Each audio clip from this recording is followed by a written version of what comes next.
Allahumma wasalli wasallim ala hadha nabi karim wa ala alihi wa ashabihi wa man najala da'watihi ila yaumiddin.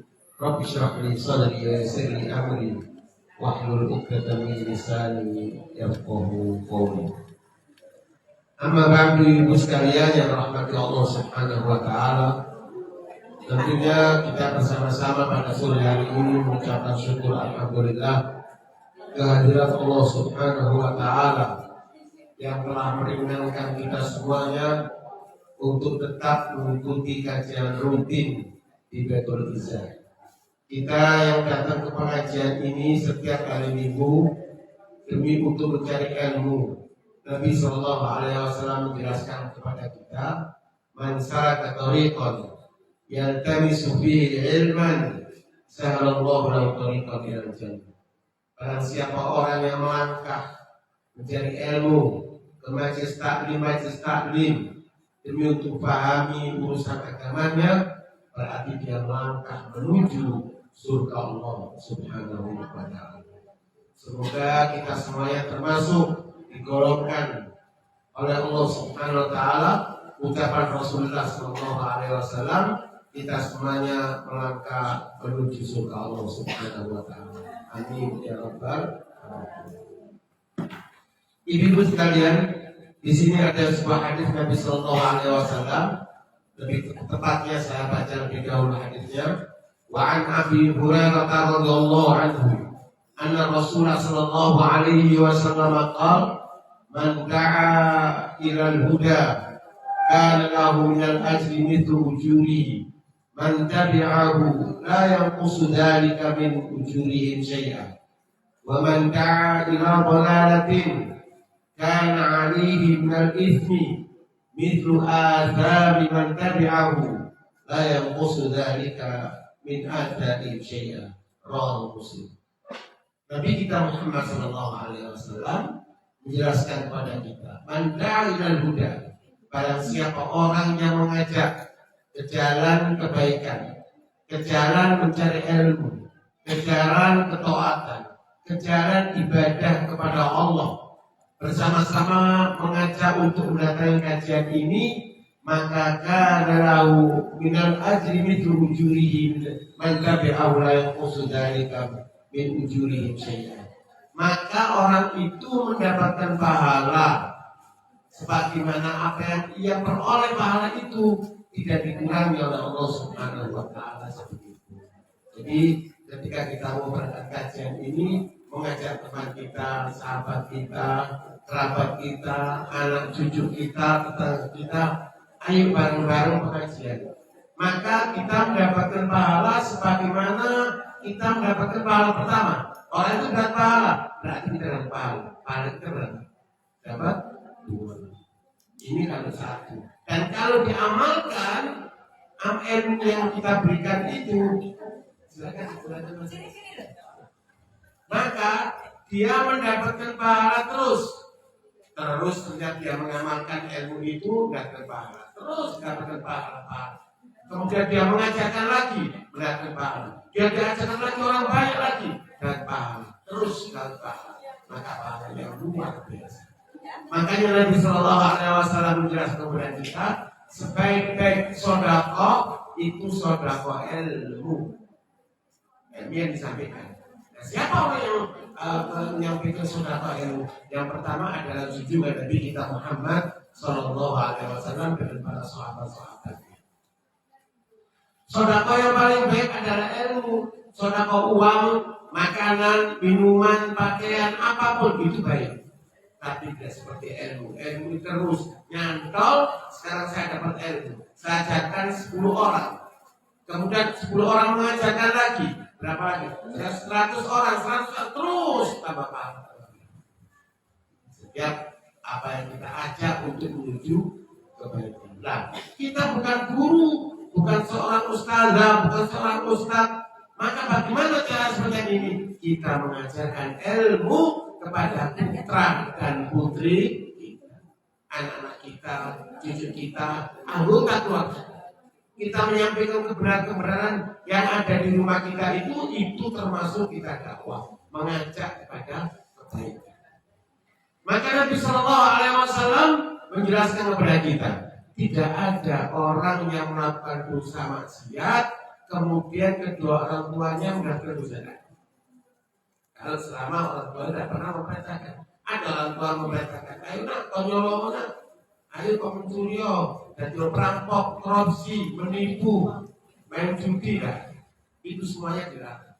Yang kedua orang tua memerintahkan kepada anak-anaknya adalah barang-barang ketaatan, sembahyang sunnah, sing amanat, sing jujur, akhlak yang baik, ya, dengan karena pengajian, carilah ilmu dan seterusnya dan seterusnya. Maka dengan demikian, setiap amalan-amalan kebaikan yang kita lakukan kita sebagai anaknya, otomatis kedua orang tuanya dapat. Semua dosa, kemaksiatan, angkara murka, apapun namanya yang kita lakukan, otomatis orang tua tidak mendapatkan sesuatu apapun. Jadi kalau kita lakukan kebaikan-kebaikan itu, amal ma'ruf nahi munkar, maka orang tua yang telah meninggal itu mendapatkan kiriman pahala dan kias. Juga seorang guru yang mengajarkan santri-santrinya, seorang dai, seorang ustadz dan lain sebagainya, maka itu mendapatkan pahala terus sampai ila yaumil kiamat. Yang selanjutnya Nabi mengatakan, wa man da'a ila dhalalatin, siapa orang yang mengajak ke jalan kesesatan, kemaksiatan, dosa. Ada kan teman-teman biasa grup, melakukan ini. Oh sekarang ini pakai HP itu anak-anak kecil-kecil itu singitan ya, ngajak teman-temannya. Kadang-kadang kita berbuat maksiat itu, satu yang punya uang, karena dia akan melakukan dosa, dia mengajak. Loh, duit gak ada, tak bayari. Makanya ya apa? Aku singkir. Ongkos ya, ojo wajib. Makanya dia akan mendapatkan terus dosa demi dosa yang diberikan kepada mereka. Pahala pun juga demikian. Akhirnya dia tidak sih. Lu kamu kalau ongkos dibaca enggak kayak ini ongkos ini. Lu kok sama sebentar aku lalu bener enggak kayak ini. Dia akan mendapatkan terus pahala. Bukan sekali saja, terus berulang-ulang. Makanya pahalanya kaum muslimin dan muslimat ini umat Muhammad Sallallahu Alaihi Wasallam begitu banyak. Kita gembol pahala di sisi Allah Subhanahu wa Ta'ala. Wa kana alaihi minal itsmi mithlu athami man tabi'u la yanqusu dzalika min athami syai'a. Maka apa yang dilakukan oleh orang yang mengajak ke jalan kemaksiatan itu, dia mendapatkan dosa terus. Sekarang tren itu apa sekarang? Sedang tren itu anak-anak narkoba. Dikasih narkoba sekali, subhanallah, bisa kecanduan langsung ya. Ini penyakit yang luar biasa, ditakutkan umat manusia seluruh dunia. Yang anehnya lagi bukan anak-anak remaja putra, remaja putri itu juga ada. Yang lebih lagi mengkhawatirkan adalah ibu-ibu rumah tangga katut. Bapaknya kena narkoba, istrinya kena narkoba, anak-anaknya kena narkoba. Terus jadi rumah tangga kita. Jadi dengan demikian maka kita harus tegas di dalam rumah tangga. Kalau anak-anak remaja mulai umur 15, 16, 17, SMP, SMA, awas. Ini kelas-kelas yang paling rawan, paling gawat. Rokok, awas hati-hati, pertama merokok, kemudian pakai shisha, kemudian pakai larinya nanti ke narkoba, ke minum, ke narkoba. Maka ini hati-hati, karena penyakit yang tidak ada obatnya adalah narkoba. Dan narkoba ini tidak peduli anaknya siapa, keluarganya siapa, keadaannya siapa. Oh, tapi kadang-kadang anak santri keluar dari pesantren, kembali ke teman-temannya di kampung, yang sekian tahun dididik, digembleng di pesantren itu, katut karena sekali memakai obat-obatan. Sekali pakai narkoba, maka obat dan harus diobati serius pengobatannya selama 5 tahun. Sekali pakai. Nah, kalau 2 kali pakai berarti 10 tahun. Berkali-kali pakai, yang gelendeng kok rata saja. Coba kita lihat sekarang. Kita sekarang sulit, ada 2 penyakit yang menimpa pada keluarga kita atau subhanallah dijauhkan dari itu semua. Penyakit 2 ini adalah yang pertama narkoba, yang kedua adalah LGBT. Narkoba ini menyerang kepada siapa? Sekarang kita mencari menantu itu pun juga sekarang bingung. Baik putra ataupun putri, pergaulannya bagaimana, ibadahnya bagaimana, pendidikannya bagaimana, bapak ibunya bagaimana, harus kita perhatikan. Nah kalau kalian semuanya, siapa nanti sih ngurus anak dan istri, keluarga ini bagaimana, negara ini bagaimana, kontainer semuanya. Satu ketika ada seseorang yang pakai narkoba. Dia kalau masuk kamarnya dikunci, tak boleh ada satu orang pun yang masuk. Anaknya istrinya tak boleh masuk. Dan masuk kamar itu kadang-kadang 2 hari, 3 hari, baru keluar. Sekalipun bisa ada kamar mandi dan sebagainya. Akhirnya istrinya itu curiga mau dibuka gitu. Satu ketika keluar, Allah alam kemana, lupa pindah di kunci. Di situ ada alat-alat untuk penghirupan narkoba satu-satu. Oposisi, saya tak cobain, coba. Sekali coba, takut kejadian. Maunya dia ingin tahu, takut kejadian. Bahkan lebih daripada suami. Kalau sudah suami kena, istri kena, anak-anaknya kena. Apa karena kiblatnya semacam ini? Ini penyakit yang luar biasa. Sekarang ini banyak orang-orang yang kena semacam narkoba ini, kalau sudah kena polisi, atau kalau orang atau keluarga itu mampu, punya duit, maka dijadi-jadi. Tapi kalau nggak punya duit, dibiarkan gelandangan di kampung. Di sana jadi sampah masyarakat, di sana jadi sampah masyarakat. Anaknya sama, anaknya bulan gitu. Keluarganya sama, bulan gitu. Nah, kalau memang kita punya duit, kemudian membiayai anak itu, berapapun. Hari ini dipegang secara polisi kena 1 M. Sudah masuk kira-kira 1 miliar. Tidak lama ini, cuma 40 hari. Kata teman-temannya yang lain, pengamat maksudnya teman-teman bapaknya, kalau anakmu sampai kena dan 40 hari atau 1 bulan di penjara itu, keluarnya lebih alim lagi, lebih lihai lagi, lebih kakak lagi. Ternyata benar, luar biasa. Ibu sekalian, ini penyakit yang luar biasa. Kita harus hati-hati masalah. Kadang-kadang kita belum ada saja. Bukan anak remaja. Kalau anak remaja itu usia 10 tahun. 15, 17, 20, 25. Dengan sahabat yang bergejolak semacam itu. Kadang-kadang kalau berteman dengan teman-teman lainnya, kalau nggak mau dikasih, itu cobaan. Enak kita coba itu. Nggak mau dia. Oh banci kok ini. Diasingkan. Karena malu dikatai semacam itu, dicoba. Belum, dibayar 1 miliar, keluar lagi diambil sampai harta bapaknya itu habis. Kalau bapak dan ibunya masih bisa hutang, anak itu terus ditarik gitu. Jadi sangat tidak dapat. Dan ini penyakit seluruh dunia takut dengan penyakit. Baik orang Islam atau non Islam, orang siapapun yang namanya manusia paling takut dengan yang namanya ini di mana? Anak minum, pang saja. Kalau anak-anak remaja jadi pang semacam ini, ya apa tulisan? Berikutnya ya apa? Kalau tidak jelas ini bagaimana? Bagaimana cara mengatur negara ini kalau pemudanya semacam ini? Bagaimana cara berumah tangga? Bagaimana mengatur anak dan istri? Ya apa kita punya putri yang akan diserahkan dengan laki-laki yang semacam ini? Bagaimana kita punya anak laki-laki yang saleh dengan perempuan yang narkoba? Ini penyakit naudzubillah di mana? Jadi bagaimana caranya? Harus kita kontrol. Keluarga ini terus harus serius ini.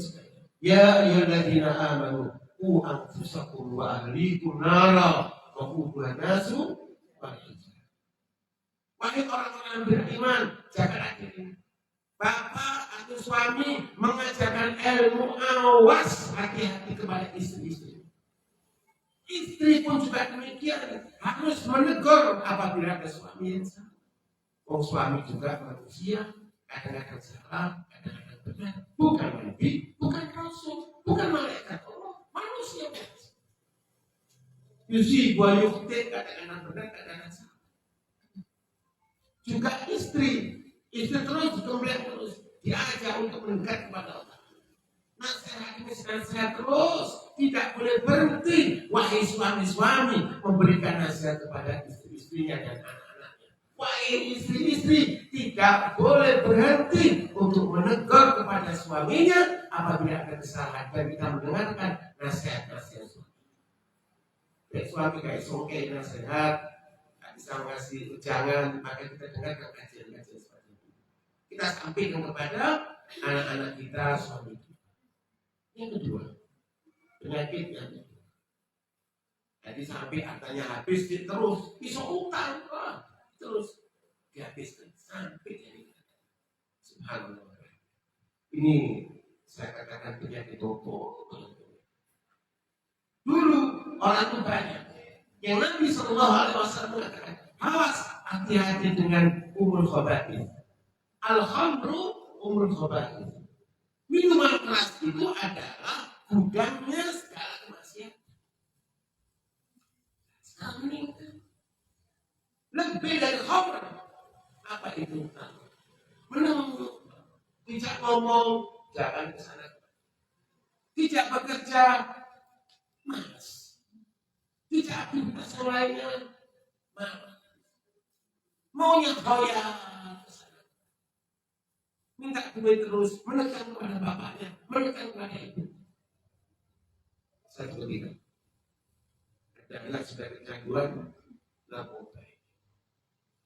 Dan ini pernah saya ceritakan beberapa bulan, beberapa tahun yang lalu.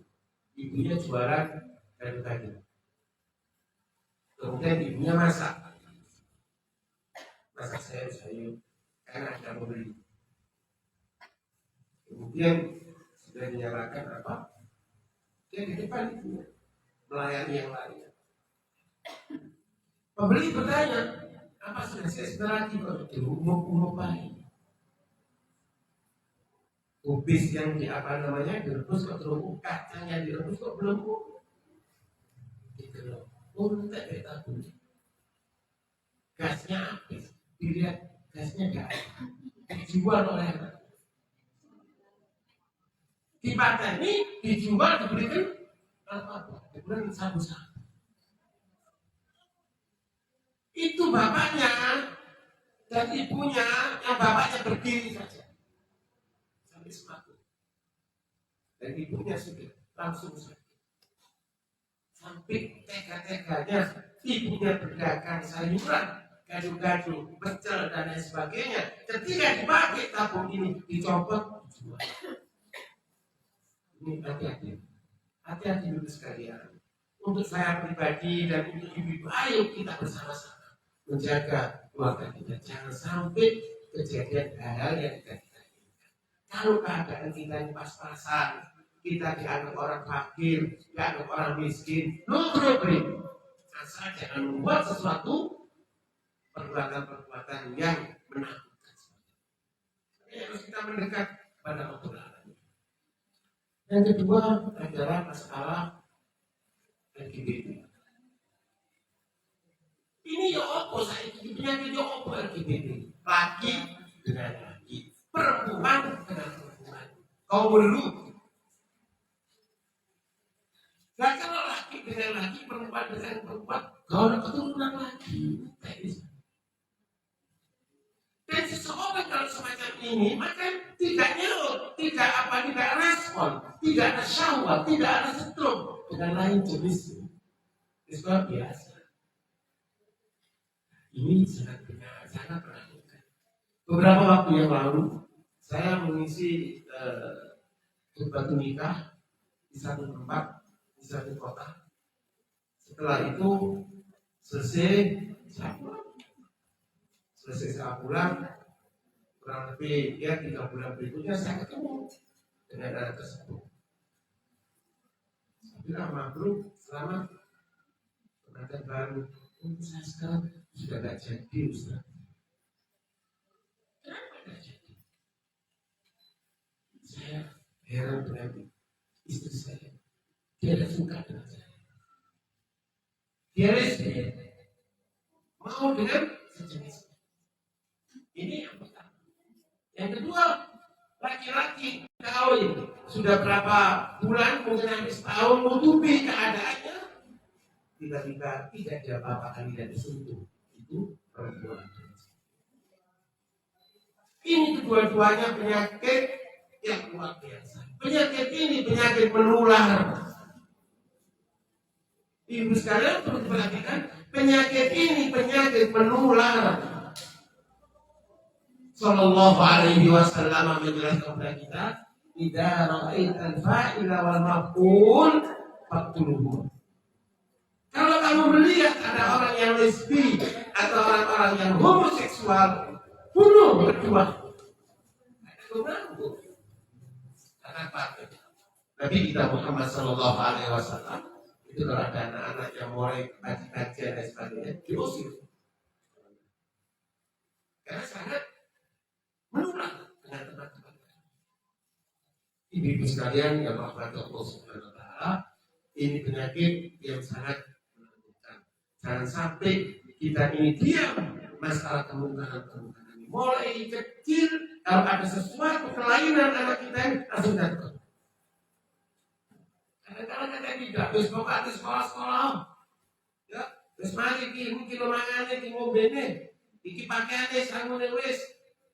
Untuk anak anteng, dia mau belajar ngaji di mana, di pondok pesantren atau di langgar atau di masjid di mana, terus jadi dewasa, orang tuanya tanya, musuh ini demi pacaran, musuh demi pacaran, pacaran. Jadi orang tua bagaimana? Ada kata Siratal Mustaqim, digolong berbuat maksiat. Ibu sekalian, di mana anak-anak yang pacaran tidak berbuat sesuatu?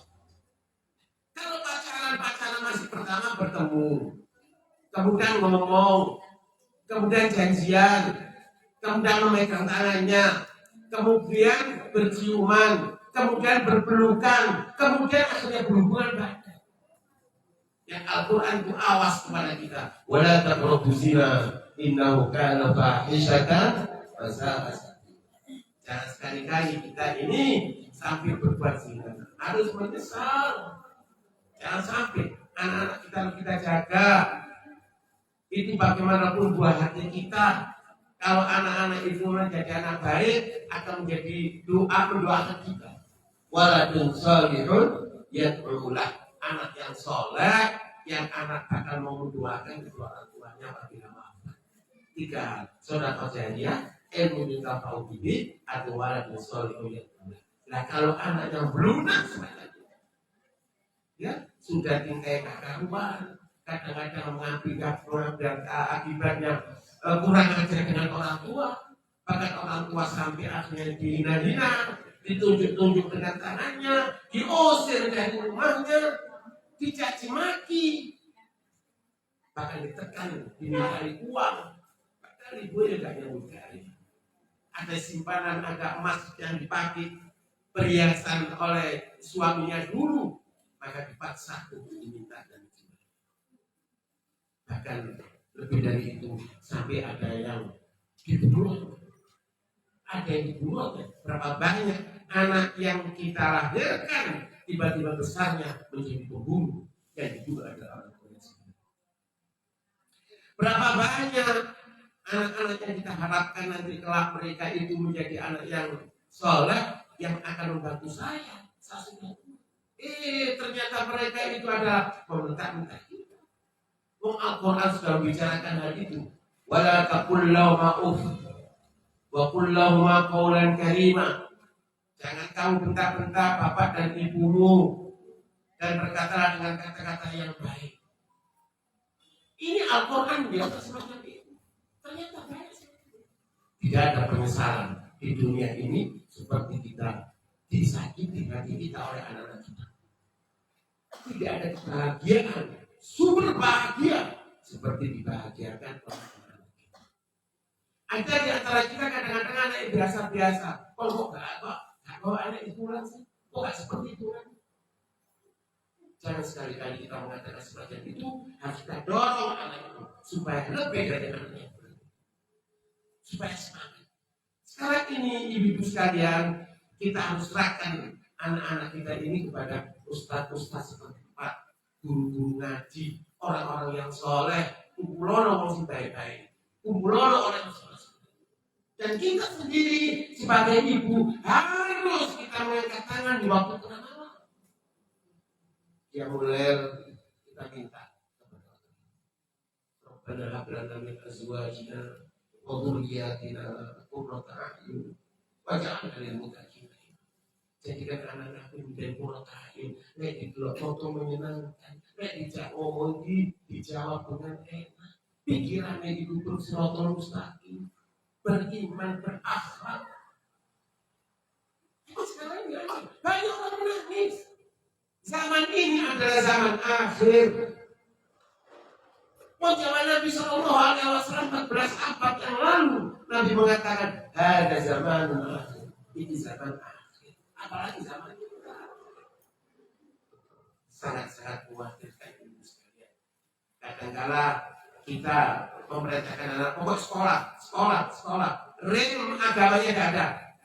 Sholat ya gak paham, ngaji ya gak ngerti, akhlak ya gak ngerti. Pokoknya sekolah. Ini harus kita jaga. Maka dari itu, mari ini wasiat untuk saya pribadi dan untuk kita semuanya, ayo bareng-bareng menjaga. Dan apabila kalau ada anak kita, di antara kita kemana saja, nek gak kenal, anak itu coba, anak itu ngomong diketuk, ini jangan berbagi ini. Zaman dulu, sekarang enggak dibiarkan, wis jangan masuk berbuat apa saja semaunya. Nah itu tidak boleh. Harus kita anak siapa? Maghrib ayo pulang dan lain sebagainya. Maka oleh karena itu ibu sekalian rahmat Allah Subhanahu wa taala, di dalam ayat Al-Qur'an Rabbul Alamin telah menjelaskan kepada kita. Faman a'rada an dzikri fa inna lahu ma'isyatan dhanka wa nahsyuruhu yawmal qiyamati a'ma. Qala rabbi lima hasyartani a'ma faqad kuntu basira. Qala kadzalika atatka ayatuna wa nasitaha wa kadzalika al-yawma tunsa. Surat At-Taha. Itu Allah menjelaskan kepada kita. Bagaimana Allah Tuhan zikri? Barang siapa tidak patuh, tidak mengikuti perintah-perintah Allah, tidak menegakkan barang yang halal itu halal, barang yang haram itu haram, barang yang hak itu hak kita ikuti, barang yang batil itu batil kita jauh. Maka orang itu jadikan kata Allah Ta'ala, Faman a'rada an dzikri fa inna lahu ma'isyatan dhanka. Aku jadikan hidupnya melarat, hidupnya sengsara, hartanya banyak, fasilitas hidupnya banyak, tapi hatinya melarat, hatinya tidak bisa bahagia, susah, musibah terus, penyakit terus, bala terus, ujian terus. Kita menjauh dari ajakan Allah SWT. Kita ini Tuhan kita Allah yang menciptakan kita, Allah yang menghidupkan kita, Allah yang menjadikan senang kita, dan Allah yang mematikan kita. Kok kita tak ikuti ajaran Allah SWT? Menyesal. Inna lahu ma'isyatan dhanka, dan aku jadikan hidupnya itu melarat, susah. Karena sendiri jelas, walaupun diajak ke mall sana, sampai mau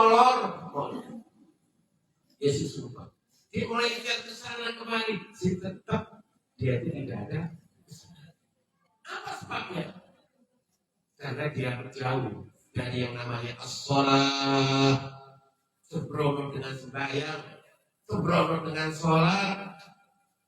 Tidak sembarangan sholat itu seakan-akan Allah butuh dengan sholat kita. Tidak. Allah butuh dengan ngaji kita. Tidak. Allah butuh dengan doa kita. Tidak. Allah butuh dengan ketaatan kita kepada Allah. God bless. God bless. God butuh. Tadinya gak pikir aku semuanya. Toat patuh. Alim-alim semuanya. Saking toatnya sampai mereka dari langit itu turun berjabatan tangan dengan kita. Karena orang-orang yang solihah, orang yang soleh. Ini pun tidak mengangkat derajat Rabbul Alamin sendiri. Seandainya semuanya kafir, golongan sembahyang, golongan ngaji, golongan beriman, apa?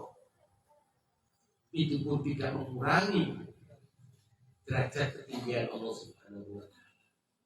Al-Quran menjelaskan gak butuh. Allah Ta'ala gak butuh dengan kita. Faman sya'a falyu'min, faman sya'a falyakfur. Siapa yang mau beriman, silakan beriman. Ini caranya ini.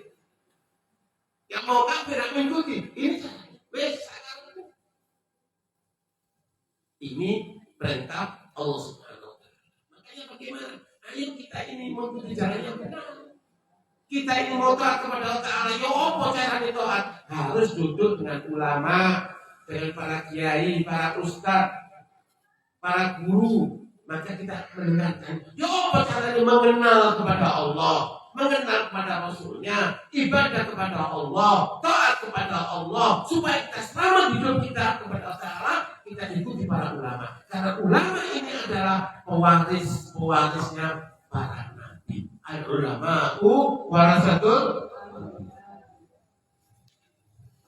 Kalau nggak mengikuti ulama, ikuti sopo, ikuti HP, bawa Google, ya kayak seperti ini. Kalau apa tanya bawa Google, bawa Google. Kadang-kadang itu nggak tahu. Kita harus tanya kepada ulama. Bagaimana Allah al-Fikri ma'inna lau-ma'ishan al-Fad. Bukan itu saja, jadi kebenaran. Wa nahsyuruhu yaumal qiyamati a'ma. Untuk nanti pada hari kiamat digiring. Semuanya orang-orang itu digiring dalam keadaan buta kakek toko. Sekarang kan mulai. Pendiri doa Islam nanti dia akan buta. Buta saya tahu. Mulai. Kan banyak orang yang melihat. Diambil oleh Allah Subhanahu wa Ta'ala. Karena menciptakan mata ini Allah, yang menjadikan terang itu Allah. Saya ikut macam-macam. Saya kita kirim kepada ini yang kiamat itu bukan hanya bukan saja. Tangannya diikat di bawah, di rantai.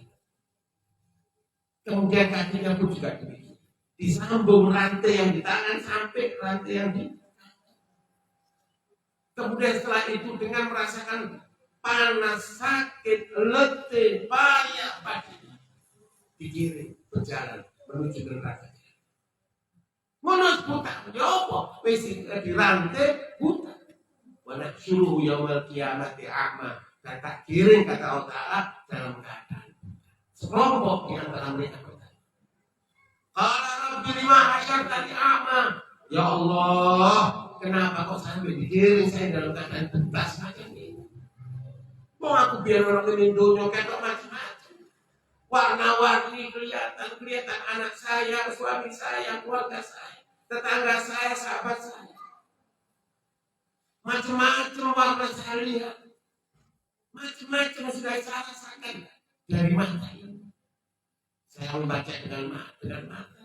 Saya melihat dengan mata. Saya memandang dengan mata. Saya tidak kaget. Kenapa kok saya digiring dalam keadaan buta semacam itu?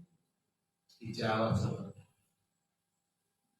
lima hasanahnya apa? Bapak tuntut masih adakah ayatuna pada sita pada dia. Begitu juga ketika Allah sudah merintahkan dengan melalui lisannya para nabi dan para rasul, dilanjutkan oleh para ulama menyampaikan kebenaran. pura-pura budek, pura-pura gak krungu, pura-pura kacau, pura-pura menjauh, sibuk urusan dunia, sibuk urusan pekerjaan, sibuk urusan yang lain-lain. Dilalaikan Allah Subhanahu wa Ta'ala. Lari dengan Rabbul Alamin. Nah, sekarang ini kamu ini mau bertanya, kenapa saya giring dan keadaan buta? Ketika ayat yang saya berikan ini, kalau pura-pura budek, buta, tidak mau. Hari ini kamu dijadikan oleh Allah amal. Lima atas ayat pada sidang dari kalian tunsa. Bukan itu saja, bukan jadikan buta itu saja. Dilupakan oleh Allah. Allah tak kenal dengan kita. Allah tak mau dengan kita. Allah tak sudi dengan kita. Kalau orang mukmin mendengar ayat ini, loh, kenapa Alamin tak sudi dengan kita? Ya apa mana? Siapa akan berikan pertolongan? Siapa akan berikan maafan? Kecuali Allah Subhanahu wa Ta'ala. Hidup bukan sebarang. Orang yang berani hidup berarti berani mati. Hidup pasti akan mati. Setiap mati mengalami yang namanya sakaratul maut. Tidak ada orang yang dikatakan diceritakan masalah kematian yang datang. Semua datang. Kecuali orang-orang mereka yang mati syahid. Mereka memang sudah dijamin oleh Allah Subhanahu wa Ta'ala. Ibu sekalian, bagaimana caranya seperti itu? Kita ini kepingin selamat dunia sampai di akhirat. Jangan sampai kita di dunia ini sudah melarat, nanti di akhirat akan melarat. Jangan sampai kita di sini ini sudah susah, nanti di sana disusah. Jangan sampai kita ini sudah payah di sini. Akan pertanyaan-pertanyaan mungkar dan nakir yang begitu membahayakan. Jangan sampai kita ini dianggap oleh Rabbul Alamin di alam dunia ini kita lupa dengan Allah sampai akhirnya kita dilupakan oleh Allah. Siapa yang berikan pertolongan kita kalau kita dilupakan oleh Allah? Kita menangis. Satu ketika mereka itu para sholihin kalau baca ayat ini kita dilupakan oleh Allah. Nangis membungkuk. Ya Rabbul Alamin. Saya berikan gambarannya. Ketika kita dipelihara, dibesarkan sampai dikawinkan oleh orang tua kita. Kita rumah tangga di satu tempat, satu kota. Tiba-tiba orang tua kita sudah tua. Kita datang mengunjunginya. Kemudian setelah berjabatan tangan, dia memeluk ibunya, mencium tangannya, dan memeluknya sambil menangis. Apa kata ibunya? Gak kenal, gak kenal lagi kok. Sopo deh sopo. Gak kenal, ini dia apa? Gak kenal. Dia kenal bagaimana? Anak yang tambah menangis. Aku kira ibu. Aku fulan dan fulan. Gak kenal, gak kenal. Oh gak kenal, oh ini dia. Ini orang tua di dunia. Bagaimana nanti kalau di akhirat? Ya Allah, aku adalah hambamu. Tidak, kamu bukan hambamu. Kalian bukan hambamu. Karena kalian tidak memperhatikan perintah-perintahku dan tidak mau menjauhi larangan-larangan. Kamu biarkan pergi. Allah. Hidup di dunia ini harus serius. Hidup di dunia ini terbatas. Waktunya sebentar. Hidup di dunia ini lamhatun bil basar, cuma sekejap mata saja. Jangan beranggapan, wah nenek moyangku umurnya 120 baru meninggal, yang satu 90, yang satu 110. Saya sekarang ini umur 40, hanya berbuat maksiat, dosa dan sebagainya. Belum tentu. Gagah perkasa, senong ganteng, mati, cantik cerita, masih muda. Dan oleh karena itu hidup harus hati-hati. Kita ini semuanya kepingin bahagia. Dunia sudah. Yang menunjukkan sebuah bahagia itu Allah. Karena kita kepingin, kita cinta dengan anak-anak kita, cinta dengan suami dan istri kita, cinta dengan cucu-cucu kita, keluarga kita. Sampai-sampai kalau kita ini ada pisah, nggak tahu pindah rumah dan sebagainya, seakan-akan jangan kalau dingin-dingin doa ya. Apalagi kalau perpisahan nanti. Allah Subhanahu wa taala biasa. Apa pun nggak kepingin ketemu dengan suami-suamimu, istri-istrimu, anak-anakmu, satu keluarga di Jannatul Firdaus. Kita kepingin ketemu. Oh ini abangku, ini bapak ibunya beriman kepada Allah, bertauhid kepada Allah, sampai anaknya, sampai cucunya, sampai cicitnya ketemu di Jannatul Firdaus. Kita mendapatkan jannah, memperoleh jannah, gak leha-leha, gak pleset-plesetan, berjuang. Di dalam surat Al-Insyirah, fa idza faragta fansab wa ila rabbika. Kalau selesai mengerjakan satu pekerjaan amalan selesai, kita harus menarik tangan kita ini untuk menghadapi pekerjaan yang berikutnya. Gak pengen orang apa-apa, katanya Rabbul Alamin. Ada kesulitan di tengah perjalanan ini, kembalinya kepada Allah. Iya kan yang kedua, iya kan. Ibu sekalian dan rahmatullah ta'ala, kita kepingin ketemu semuanya, bukan dengan keluarga saja, dengan semua kaum muslimin. Makanya oleh karena itu kita minta kepada Allah Subhanahu wa ta'ala merasa ini seterusnya. Kita harus berubah menjadi lebih baik. Hati kita harus lebih bersih, ibadah kita harus meningkat, ketaatan kita harus lebih mantap, tawakal kita harus lebih mantap lagi kepada Allah Subhanahu wa taala. Ya opposite keadaan ini. Harus muhasabah pada diri kita masing-masing. Gak perlu kita ngurusin, ya apa mau di, bahkan gak perlu. Ayo ngurusi awak dhewe waktu lihat cukup. Hasibu anfusakum qabla an tuhasab. Belum, ayo dihisab, diperhatikan sebelum nanti dihisab oleh Allah Subhanahu wa taala. Satu ketika ayo mikirkan, yo opo siapa aku? Terus ngomong tak sanggup bakal mulai. Perjalanan yang jauh yang tidak diantarkan anak dan istri, suami, kerabat, sahabat, kedua bukan ijazah dan kabar mati. Yo apa sih amal ibadahku ini bener lah. Ngajiku ini harus bener lah. Sholatku ini apa bener. Masih diterima tak doaku oleh Allah Subhanahu wa taala. Ini pertanyaan-pertanyaan. Kenapa kok kita masih tambahkan dosa-dosa maksiat? Dosa lisan, dosa rasa-rasa, dosa muka aurat, dosa kata-kata kita bertamu bukan silaturahmi, tujuannya cuma ghibah, rasa.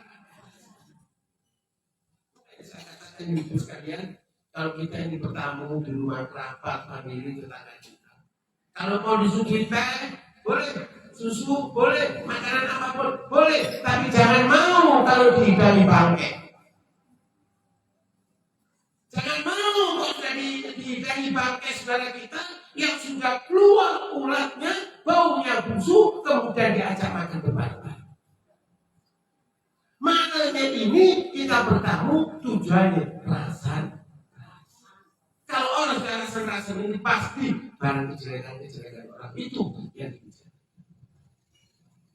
Ibu sekalian, mulai saat ini kita muhasabah pada diri kita. Ayo kita bersihkan hati-hati kita. Karena kadang-kadang kita melihat orang itu cantik, kita bersih, gitu, pakaian luar biasa, tapi hatinya penyakit apa?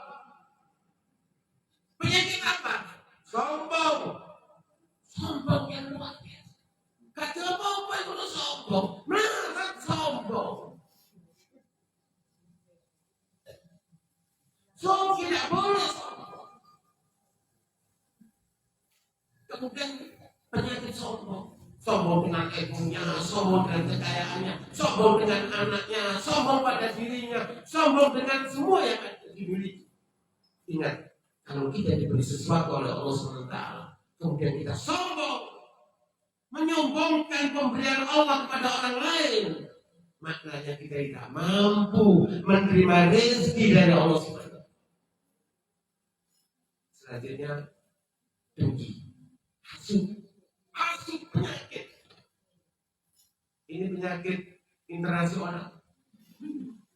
Penyakit ini menimpa orang yang paling melarat, ambil orang yang paling tinggi kedudukan, kelas-kelas presiden dan kelas-kelas sultan, raja, menteri, sampai tukang sapu, yaitu hasud satu sama lain. Jadi pelan-pelan lagi. Iya kual hasad. Awas ya, hati-hati orang suka hasud. Fa'innal hasada al-hatab ya'kul an-nar ya'kul al-hatab. Karena hasud itu seperti api yang makan. Jadi hasud tidak loh, tapi kayunya ini dengki sudah termasuk ini, dendam. Waduh, dendam. Benci, adawa, musuhi. Lu begini gak gelem, orang mau kayak pulang. Biasanya kan gitu ya. Lu begini gak gelem, lo kayak itu bisa. Lu begini, lo ketemu itu. Akhirnya tempat yang begitu lebar jadi sempit. Lu beban gak gelem, terus ngaget keuangan itu. Nah, ini ibu sekalian, pasca saya, ayo kita ini menyelamatkan diri kita masing-masing. Dan kita selamatkan anak-anak kita agar supaya kita bersama-sama nanti berkenan surga Allah Subhanahu wa Ta'ala.